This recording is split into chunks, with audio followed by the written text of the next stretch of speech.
Hello Technolovers, Menteri Pertahanan Indonesia Prabowo Subianto terus berupaya memperkuat sistem pertahanan tanah air. Tidak hanya membeli beragam alutsista dari berbagai negara. Mengenai hal tersebut, saat ini Indonesia disebut-sebut berada di peringkat keempat dalam daftar angkatan laut terkuat di dunia berdasarkan World Directory of Modern Military Warship atau WDMMW. Untuk ranking di tahun 2023, diketahui dari 36 negara, Indonesia menempati urutan keempat setelah Amerika Serikat, China, dan Rusia. Wah, luar biasa bukan? Ini merupakan suatu hal yang sangat baik karena kekuatan militer Angkatan Laut Indonesia akan diakui oleh dunia. Lantas, seperti apakah kehebatan yang dimiliki oleh TNI AL Indonesia sehingga dapat bersanding dengan negara-negara superpower di dunia? Berikut ini akan kita ulas penjelasannya.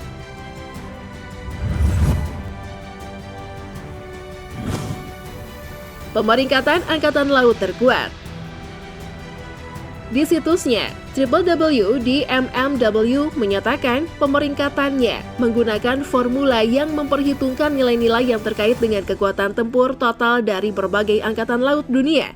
Rumusnya menghasilkan True Value Rating atau TVR yang membantu memisahkan setiap kekuatan secara definitif berdasarkan tidak hanya kekuatan secara keseluruhan, tetapi juga modernisasi, dukungan logistik, kemampuan serangan dan pertahanan, dan sebagainya.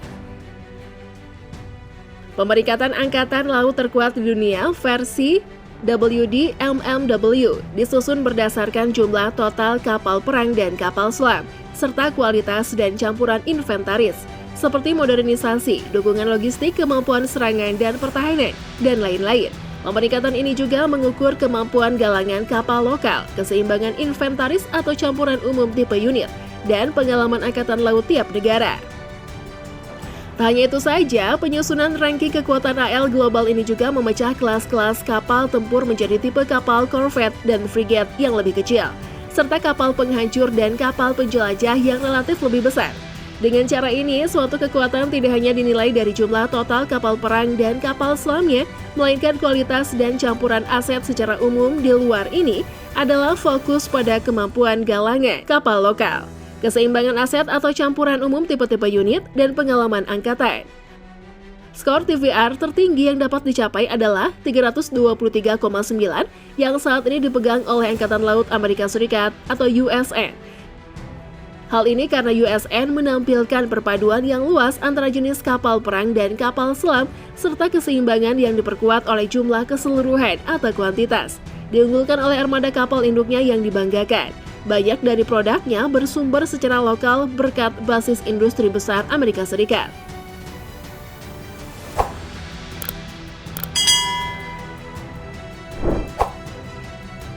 Peringkat kekuatan TNI AU di dunia.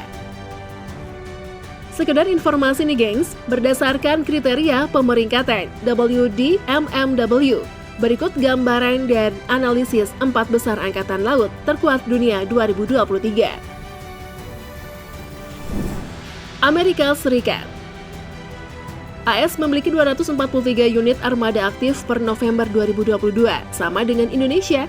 Namun AS memiliki 11 kapal induk, 68 kapal selam, 22 kapal penjelajah, 70 kapal perusak, 21 korvet, 8 kapal perang, ranjau atau penangkal ranjau, 10 kapal patroli lepas pantai, dan 33 kapal serbu amfibi. Tidak ada kapal perang frigate.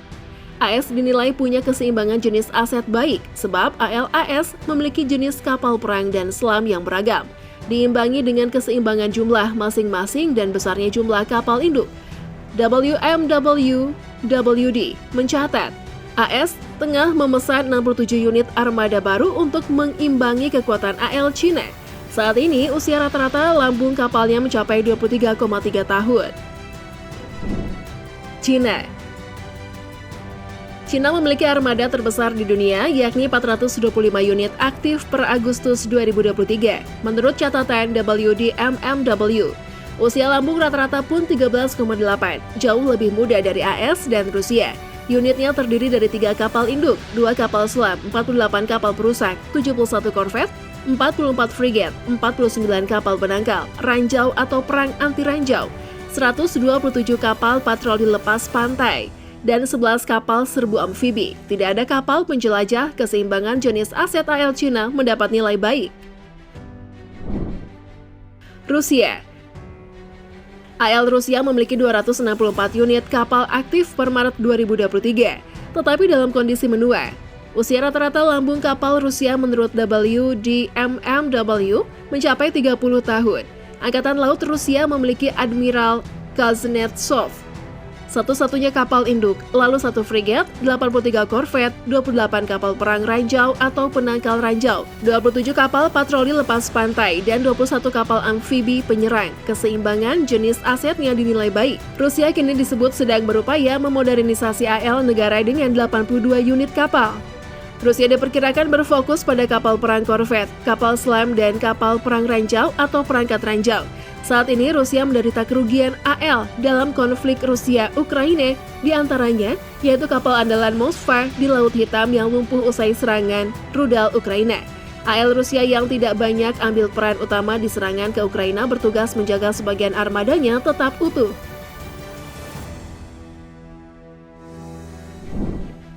Indonesia.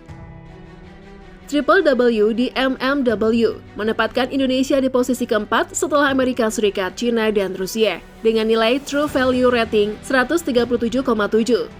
WDMMW mencatat Angkatan Laut Indonesia memiliki total 243 armada per Juli 2023, yaitu 4 kapal selam, 7 frigat, 25 korvet, 9 kapal perang tambak, 168 kapal patroli lepas pantai, dan 30 kapal tempur amfibi.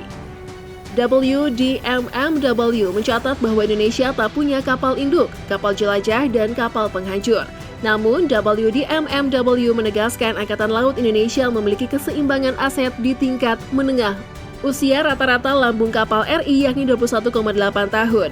Menurut WDMMW, sisa kondisi aset RI adalah rata-rata.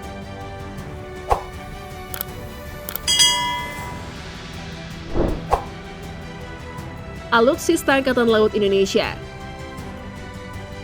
Kapal selam serang Scorpion.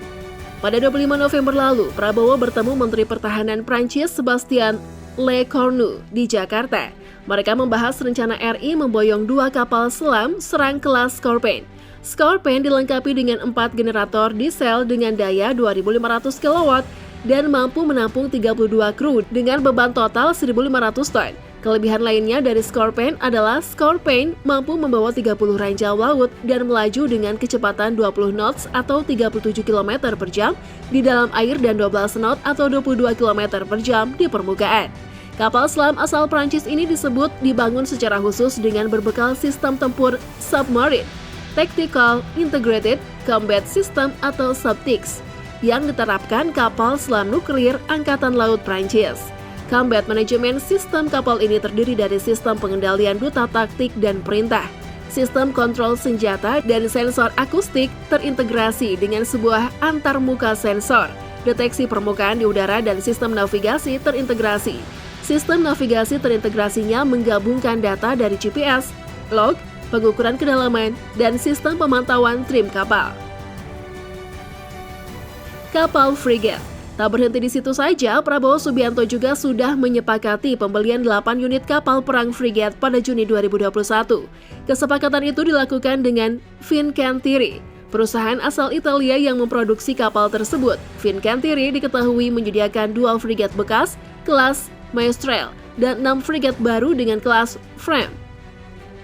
Selain itu, Fincantieri juga akan mengirimkan dukungan logistik lainnya. Kesepakatan pembelian kapal itu dipandang Fincantieri sebagai langkah penting guna memperkuat kerjasama antara kedua negara. Fincantieri juga membuka peluang kerjasama dengan PT PAL. Frigat jenis ini memiliki panjang 140 meter dan lebar 20 meter dengan perpindahan 6.000 T. Kapal tersebut dapat menampung 108 perwira dan awak. Kemudian kapal Italia ini dipersenjatai dengan sistem rudal SAM Astar 15 untuk kemampuan pertahanan udara dan juga rudal anti kapal skimming laut Teseo Mk2. Frigat juga dilengkapi senjata sistem anti kapal selam segala cuaca. Teseo Mk2 menggunakan panduan inersia yang diperbarui dengan perintah dan memiliki jangkauan hingga 55 km. Dual sistem peluncuran vertikal DCNS Silver A43 dipasang di setiap kapal. Fregat ini juga dilengkapi dengan sistem senjata anti kapal, selam segala cuaca, MILAS milik MBDA. MILAS. Kemudian sheet sonar kapal mencakup sonar yang dipasang di lambung Thales tipe 4110 yang juga dilengkapi dengan sonar direct aktif frekuensi sangat rendah Thales tipe 4929. Selain itu, fregat ini memiliki radar array bertahap multifungsi G-band M4 dari Select System. Integratif adalah radar kendali tembakan untuk sistem rudal, sistem infrared search and track atau IRST. Kapal adalah sistem pengawasan akuisisi diam Galileo Avionica atau SASS. Kapal angkut tank KRI Teluk Wedel 526 dan KRI Teluk Wondama 527. Diketahui penamaan KRI Teluk Wedel 526 diambil dari nama sebuah teluk yang terletak di Halmahera, tengah Kecamatan Weda Tengah, Maluku Utara, yang terkenal akan keindahan taman bawah lautnya dengan kehidupan ikan melimpah, salah satunya spesies hiu kaki langka. Adapun nama KRI Teluk Wondama 527 diambil dari nama teluk di daerah Kepala Burung Pulau Papua yang dianggap sebagai surga terapung karena keindahan alamnya di sebelah Raja Ampat. Dua kapal perang tersebut memiliki panjang keseluruhan atau LOA 117 meter, lebar 16,40 meter, tinggi 7,80 meter, dengan kecepatan maksimum 16 knot, juga memiliki endurance 20 hari dan diawaki 111 orang kru. Selain itu, dua kapal angkut tank ini mampu membawa 367 orang pasukan, 15 unit tank BMP-3F, serta 1 unit helikopter. Pembangunan dua kapal tersebut diketahui mampu diselesaikan oleh PT Bandar Abadi dalam waktu 25 bulan saja atau 5 bulan lebih cepat dari waktu yang ditentukan, yaitu 30 bulan. Masuknya dua kapal perang jenis angkut tank KRI Teluk Weda 526 dan KRI Teluk Wondama 527 ke jajaran Alutsista TNI AL diharapkan dapat memenuhi upaya pemerintah untuk mendorong kemandirian industri pertahanan dalam negeri, sekaligus mengurangi ketergantungan kepada industri pertahanan luar negeri, khususnya dalam hal pengadaan kapal perang. Nah, itulah tadi ulasan mengenai Indonesia menduduki posisi keempat di dunia untuk angkatan laut. Menurut Teknolovers, gimana nih? Tulis pendapat kalian di kolom komentar ya. Yuk dukung terus channel ini dengan memencet tombol like, komen, dan share. Thanks for watching and see you!